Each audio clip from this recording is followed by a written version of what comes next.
Hello guys, I'm Sarika and welcome to Your Knowledge Buddy. Today's video is going to be very special, especially for me because I'm inviting my cousin who's going to share his journey from India to Australia. So if you want to know how you can move from India to Australia or any country to Australia without a job offer, this video is going to definitely help you. So make sure you watch the video till the end. So without any further delay, let me invite my cousin Anshubhaiya. Hi Anshubhaiya, welcome to Your Knowledge Buddy, which is your sister's channel. Hi Sarika, thank you for inviting me to your channel. For your audience, I just want to introduce myself. I'm Anurag. I'm a technologist by profession with more than 17 years of experience overall. I have worked in different countries like UK, Australia, and India.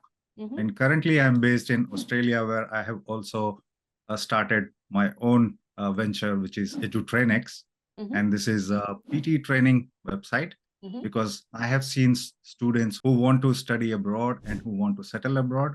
And that is a major hurdle. So I've started this one to help them. Congratulations on your new journey.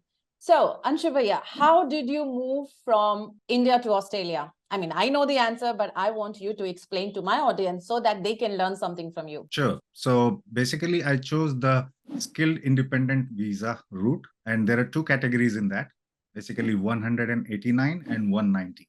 So these are the two independent skill categories where every professional can apply to these categories. And depending on your education, experience, and your overall English proficiency, you are given a set of points, and those points are calculated. On the basis of that, you are able to apply for a direct permanent residency in Australia. Oh, okay. And did you apply yourself or did you take help from some agent? So for the initial assessment, which is called as skills assessment, I took a help from a London-based agency, which is called as Migrate. And they helped me with the paperwork, understanding of what documents are needed, what type of certificates are needed. So once I was able to do that, the paperwork of actually filling the form, I did it myself because I just wanted to make it foolproof and they don't miss anything. So that was a combined effort from both the agencies. And okay. So do you think if anyone wants to apply themselves, they can do it without the help of agency? Absolutely. So the days when I applied, at that point of time, there was not too much help available on the internet. But the kind of good work that you have been doing and also the information that is available now on the internet, people can do their due diligence by themselves and also do all the paperwork by themselves. It's not rocket science. Okay. Now, you explained previously that there are certain parameters to get this visa, like which is based on your degree, your age, and English language. Is there any other parameter which people should have it to get their points higher? So mainly, it's a Australian-based point-based calculation system. So it only accounts for your education, the highest education. You get the more points. The number of years of experience in a particular occupation list that you're applying, that is counted for. And apart from that, the only thing that you can control from your side is the level of proficiency in English language. So if you get a higher score in exams like PTE, then you can elevate your scores overall. And that increases your chances of selection. Okay. And for English language, which are the different exams people can take? Is it only PTE or even IELTS is accepted or something else? IELTS is accepted and PTE is accepted. Both of them are accepted. But PTE being a new type of English language test, considerably newer than IELTS. And it's by far, I think, the most popular one now. And it's also considered to be easier because it's completely evaluated by a computer algorithm. And there are different ways and techniques by which we can, get higher scores than IELTS. So a note to my audience, if you're preparing either for PTE and or IELTS, if you're confused which one to go for, you can definitely opt for PTE because it's little easier as compared to IELTS. And you can take all the help which Anshubhaiya has prepared, and I'll provide all the links so that you can start the preparation for PTE yourself. Okay, thank you very much so far. So moving to my next question. So how much time did it take for your visa to be processed before you finally moved to Australia? So from end to end, Sarika, it took around more than a year. The first couple of months it takes to just prepare your documentations. Right. And then next couple of months, you are actually doing your English language preparation test. Right. And that's when most of the people struggle in. If you do it faster and you get the required score, then the overall processing time reduces because you already get to the desired point level that is needed for a PR. Right. Okay. So even now, do you think it will take that longer? Say someone already is ready with their documents, they are also ready with their PTE score. Do you think the process is faster, like say 2 months or 3 months, or will it take longer? So the 2-3 months is only for the documentation purposes.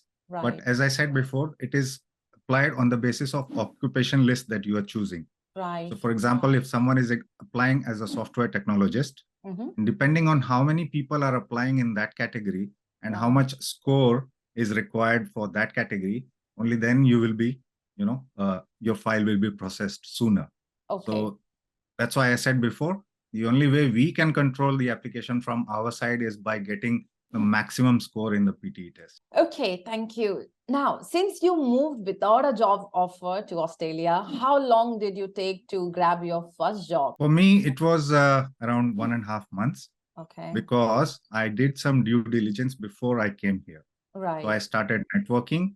Right. I did my CV. So basically, I revised my CV. I Right. added some professional qualification as well to my Right. profile, Okay. the ones which are recognized internationally. So Right. that can really give you a boost when you are trying to search for newer jobs. So when you said you started networking, how did you start networking being in India? Internet is very easy now. So you can reach out to different people in Australia via LinkedIn, via Facebook groups, or even informative channels like Your Knowledge Buddy. There are a lot of good information available how people can, do the things that they need to do before they land up actually in a different country. Yeah. So things like those have to be accounted for before you actually come to the country. And those are the kind of homework that I already did. So Right. that allowed me to, search for the jobs faster. Right. So based on your journey, your research, what do you advise my audience? What are the best job sites they should be looking at other than networking through LinkedIn? So LinkedIn is already one. Seek is another one. Okay. Seek is one of the most popular ones in Australia. Yeah. So I would definitely recommend everyone to apply on Seek. Yeah, LinkedIn is also getting very, very popular these days. So, the recent ones that I looked for on are definitely on LinkedIn. Yeah. Okay, good.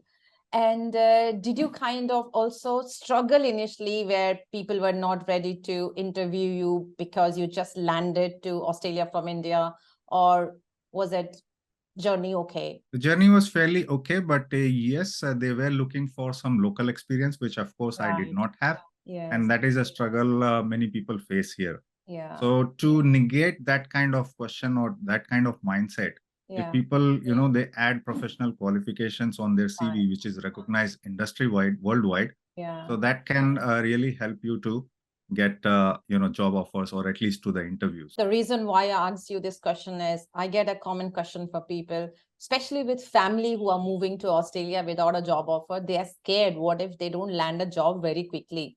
They need to have enough finance to support themselves and their family. So I just want to understand your struggles when you landed there. Definitely. There is always a double mind that we have when we land here. Yeah. So, of course, I also came with my family and I came with around 3 to 4 months of saving. Savings, yeah. So, yeah, when I came in, as I said before, that I started preparing not from the day when I arrived here, but actually a couple of months before I came here.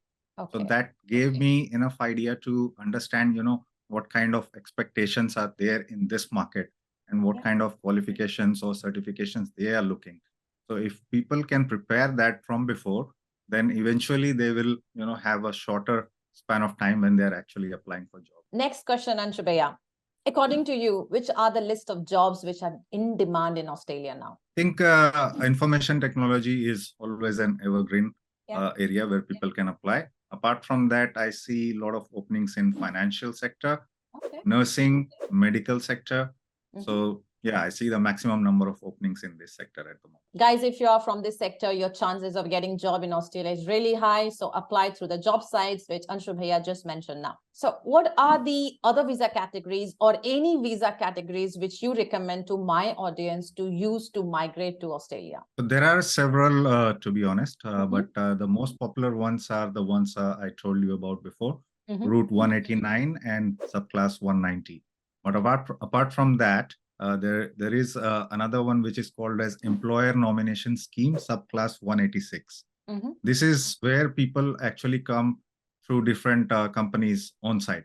Right. Like for on-site opportunities, they come, and after spending a couple of years, the company is, or the employees are eligible to be applied for a PR directly, and that's a very easy route to apply for.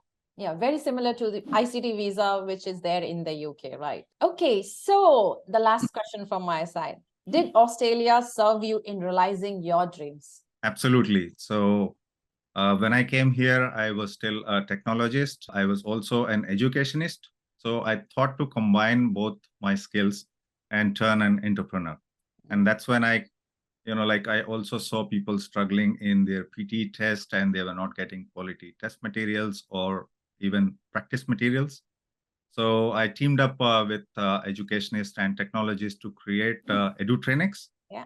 And we worked on an AI-based algorithm, which is quite similar to PTE. Yeah, up until now, we are having 100% success rates, and people are actually clearing their exam, 99% of them clearing in the very first attempt. Oh, good. This is a good success rate then.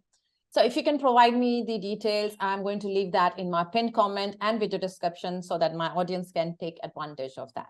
Absolutely. And good luck to your audience. Thank you. So any final tips before we wrap this video? Yeah, I think it's important for people to pursue their dreams, but at the same time, you also need to prepare well. So do look for good informative videos on the internet, do all your homework and the required things which is needed for you to move abroad, and then apply those skills together. Thank you very much, Anshu Bhaiya, and all the best to you. Thank you. Thank you. Bye.